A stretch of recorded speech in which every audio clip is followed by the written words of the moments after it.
ભોળા દાદાને ખબર ન પડે. એ મારા લીધે તને રજા આપી દીધી.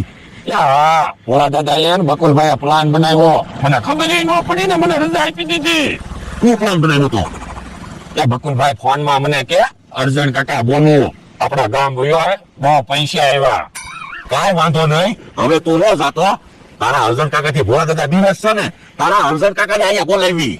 ક્યાં વાંધો નહીં. કોણ આવે? એ તો મારા અર્જુન કાકા છે.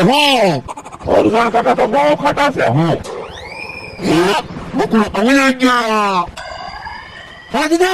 તમે મારા ભત્રીજાને રજા આપી દીધી? એ મેં રજા નથી આપી. જી કહેતો તો મારે ગામડે જવું છે. હવે ખોટું હું બોલો? તમારા ફોન માં અર્જુન કાકા નો ફોન તો આવ્યો તો. ક્યારે ફોન કર્યો? એની ફોન નતો કર્યો? નહીં. તો કોને ફોન કર્યો છે?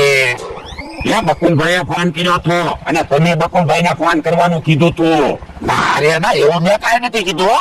મને ખબર છે તમે બકુલભાઈએ બે પ્લાન બનાવ્યો હતો મને રજા આપી દેવા હતું. મારા ભત્રીજાને હેરાન કરવા માટે તમે રમત રમી છો.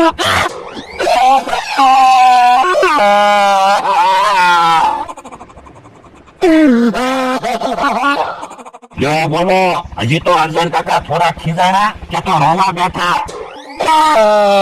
હું કરું? હું તો રાતે કંટાળી ગયો. રોજ ઉદા કામ કરો ને.